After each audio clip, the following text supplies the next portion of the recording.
Ladies and gentlemen, please welcome to the stage Congressman Steve Cohen and Hillary Clinton.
Good afternoon, LeMoyne-Owen.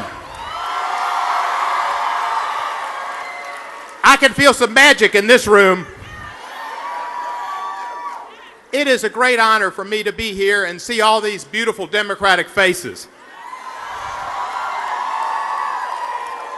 And a great honor to be with my candidate for president, your candidate for president, our candidate for president, Hillary Rodham Clinton.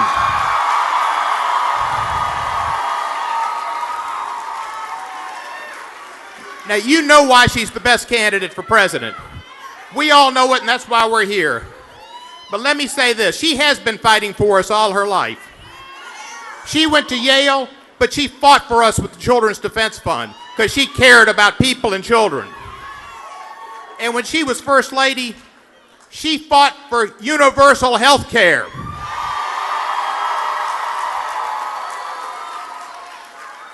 There is not a more prepared person to be president of the United States, not only this year, but maybe ever.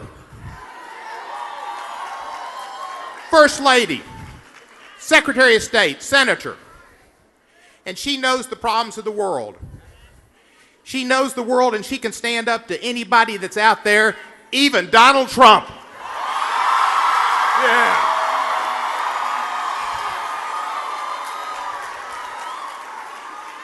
When it comes to knowledge, she is huge. She is smart, she is passionate, she's caring. She will see to it that the gap in wealth that we experience now will be lessened, that people will get more opportunity to go to college, to have a better life. And she will see to it when it comes time to appoint new Supreme Court justices that we have the best.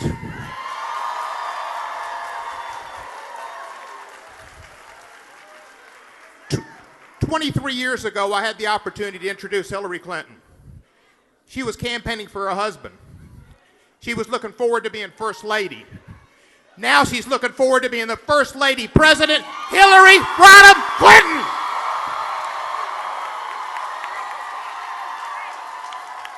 Thank you. Boy, oh boy. Thank you so very much.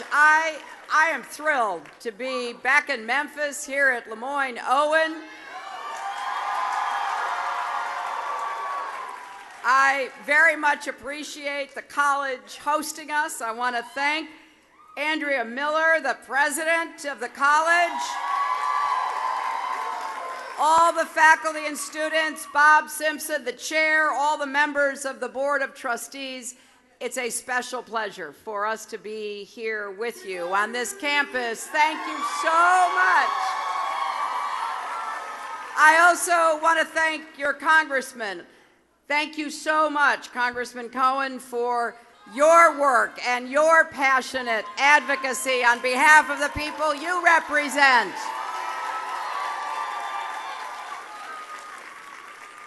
I got to tell you, I loved coming to Memphis in the past.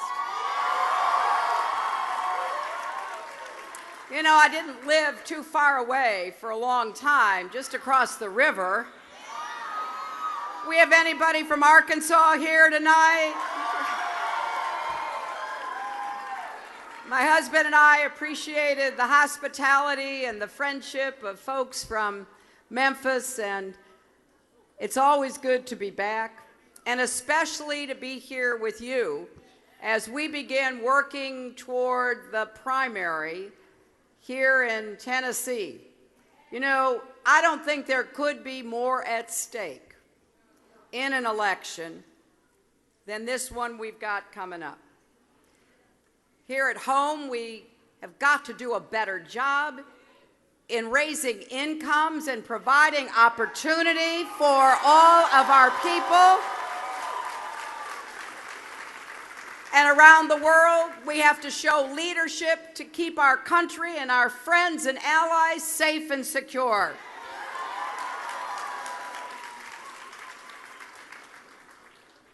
I know how hard this job is. I've seen it up close and personal. I was so proud of the job that my husband did when he went from being governor of Arkansas to president of the United States.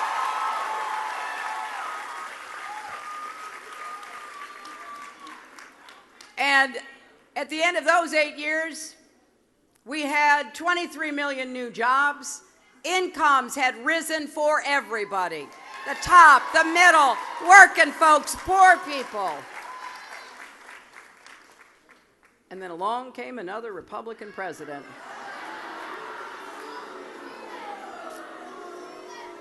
You know, when you end up handing the next president a balanced budget and a surplus, think of what we could have done with that. Think of the investments in education and health care and job creation. But that's not what happened, is it?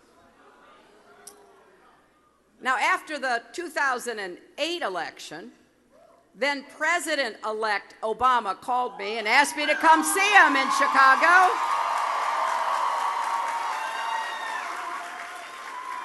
I didn't know what he wanted. Turns out he wanted me to be Secretary of State.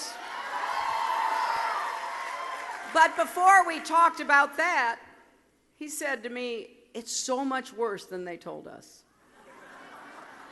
I said, "Mr. President-elect, that's exactly what my husband said to me after that election in 1992. Now, I know that my Republican friends don't like me to say this, but the economy does better with a Democratic president in the White House.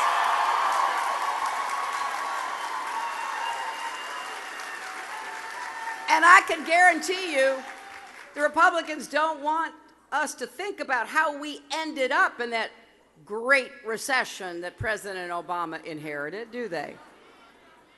9 million Americans lost their jobs. 5 million lost their homes. $13 trillion in family wealth was wiped out. And so in comes a new president facing this crisis, the worst since the Great Depression. And I don't think President Obama gets the credit he deserves for pulling us out of that big ditch.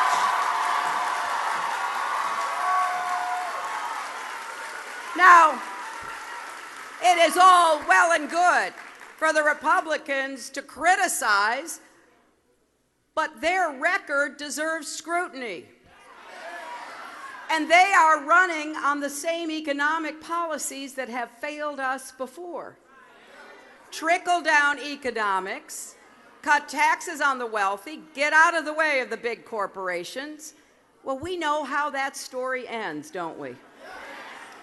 So I'm running for president to get the economy working for everybody, to raise incomes for everybody.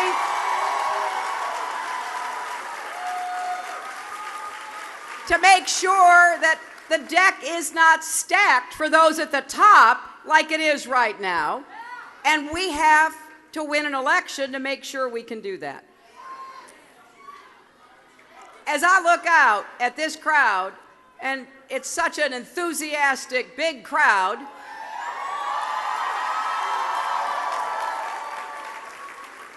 I am struck by how many young people. There's somebody fainted? Somebody fainted over there. Can we get them some water, some help? Okay. Get somebody over there. So let me know if you need any. Is there somebody here who can help? We want to make sure that we take care of the lady who fainted.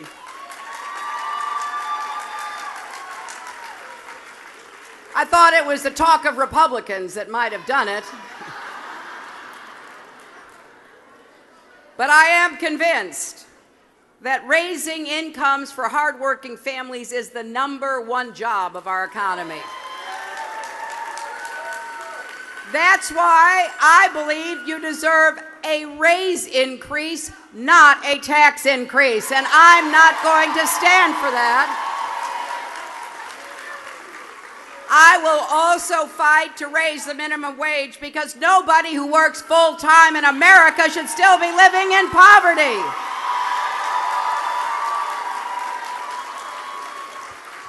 And we're going to create some more good-paying jobs. How do we do that? Well, for one thing, we're going to fix the roads, the bridges, the tunnels, the airports, the ports. There is no reason why we shouldn't be creating millions of jobs to make our infrastructure more competitive. And we're also going to create more good jobs from clean, renewable energy while we fight climate change, which is a real problem. We're going to do more to help small business because 60% of the new jobs in America come from small businesses. And I'll tell you, one of the fastest ways we could raise incomes for so many Americans and families is to make sure women get equal pay for equal work.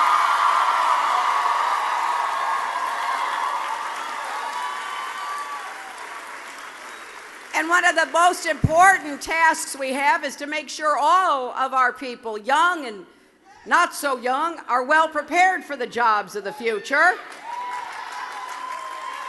That's why institutions like this are so important. I have something called the New College Compact so that you do not have to borrow money to pay tuition when you go to college. And I want to make sure that we do more for historically black colleges and universities.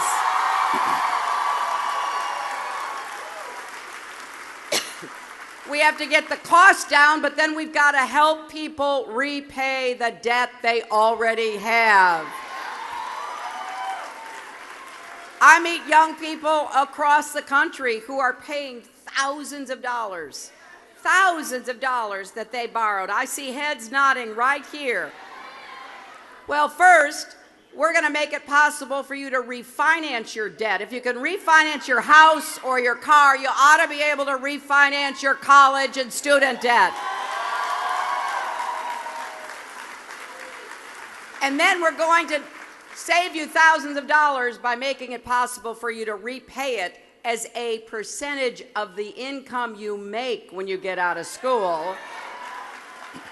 And I know that works because Bill and I did that. We both borrowed money when we went to law school, and then we paid it back as a percentage so that I could go to work for the Children's Defense Fund, not for some big law firm that would pay me more. I wanted to do the work I loved, but I had to pay it back. I want everybody to have that chance. And I want more kids to get off to a good start. That's why early childhood education, quality child care, universal pre-K is so important.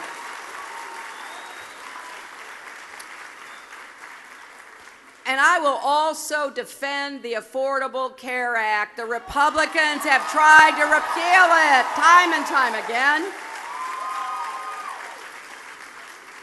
But I want to improve it. We're going to defend it and we're going to improve it. Now, how are we going to do that? Well, out-of-pocket costs and prescription drug costs are just way too high, aren't they? So what I am proposing is a new tax credit of up to $5,000 to help families that have excessive health care costs. You never know when that's going to happen to you. Somebody gets sick, somebody has an accident, You got to be prepared, but too many families don't have those resources. So I think we should all provide that kind of help through a tax credit so that nobody goes without the health care they need. And I will also make it very clear that we're going to go after these high prescription drug costs. I want you just to think about this. You know, us taxpayers, we pay to support the National Institute of Health, right? They partner with universities and drug companies to help develop drugs. And those drugs can save lives, extend lives. And then we pay for the Food and Drug Administration to test those drugs to make sure they're safe enough to be given to people. So we have an investment, we and our tax dollars, and then we get charged the highest costs in the world. It is just wrong. It's wrong, friends. You know, I represented New York, and if you look at the map, New York has a long border with Canada, and every week people would cross that border to go buy the same drugs cheaper in Canada than they could buy them in New York. So we're going to get the authority to, number one, change the tax laws so that the drug companies can't deduct the costs of all those advertisements you see on TV, and they put more money into actually research and development to create new drugs and treatments. And then number two, we're going to give Medicare the authority to negotiate lower prices like they get in Canada and elsewhere. We can do this because if people stand up and speak out, we can create the political pressure for change. And so I'm going to need you not only in the primary and the general election, because I'll tell you, I'm going to campaign in Tennessee to try to turn it blue in November of 2016.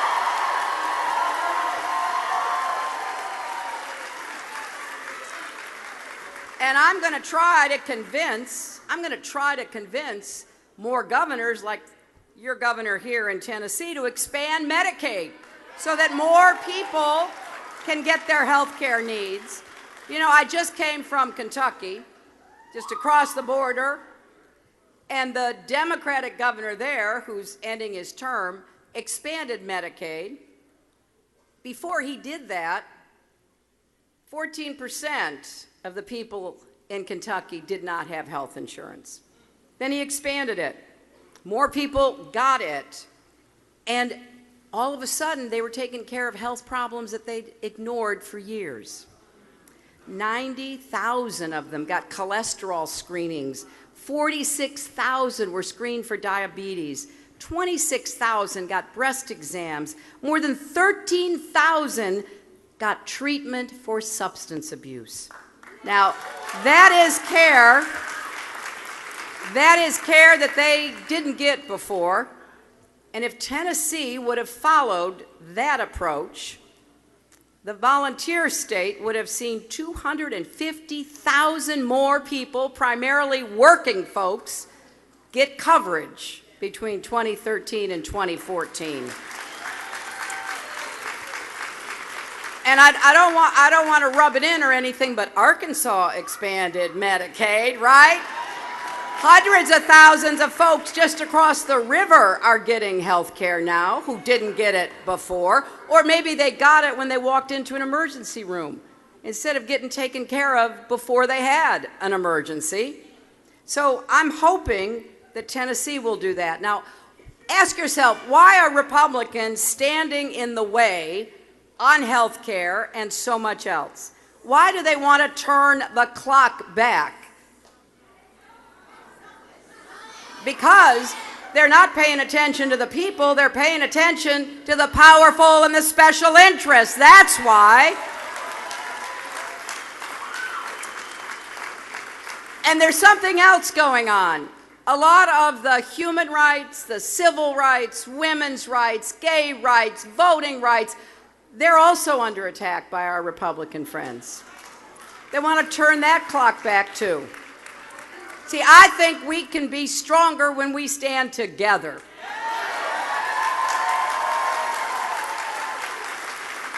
I think we are better when we support each other.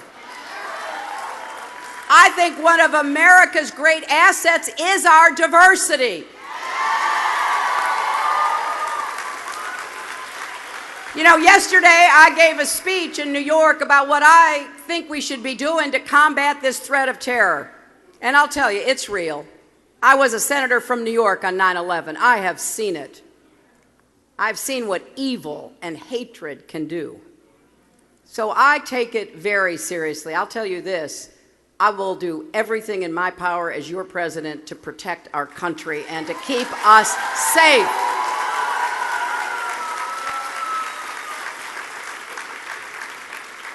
But we got to do what works. And it doesn't work for us to act like we're going to shut our borders and pull up the gangplank.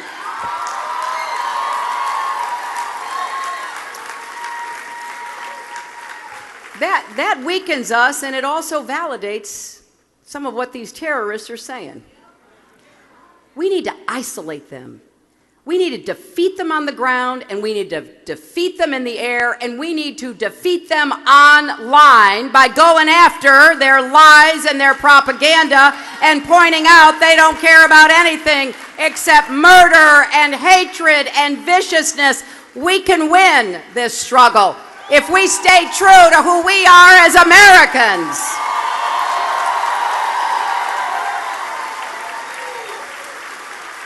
I'll tell you something else we need to stay true to. We need to stay true to people who are left out and left behind in our own country. We've got some really poor places in America. We got poor places here in Tennessee, don't we, Mayor? One of the poorest places is in coal country here in Tennessee, in Kentucky, and West Virginia, and Arkansas. My husband, when he was a young lawyer, he did black lung disease cases in Arkansas. So we need to take care of people who are left out and left behind. That's why I want to reinvest in communities. I want to get back to where the president's a good partner with governors and county commissioners and mayors and city councils, and we come together to figure out how we're going to help each other. So I need your help, and I need some water right down here for a lady that's right here. So does somebody have some water? Yeah, the congressman's going to deliver water. He is good at constituency service.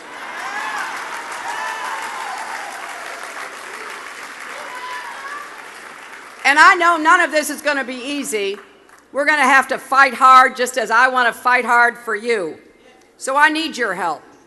Please take out your phone right now and text JOIN, J-O-I-N, to 47246 to get involved in this campaign right now. That's JOIN, J-O-I-N, to 47246. Sign up to help us here in Tennessee. If you're from Arkansas, sign up to help us over in Arkansas. And then go to my website, HillaryClinton.com, and become part of this campaign. Volunteer your hours, your time, your expertise. Donate if you can. Just be part of what we're building here. Because we not only want to win a campaign, we want to keep our country moving with confidence and optimism into the future.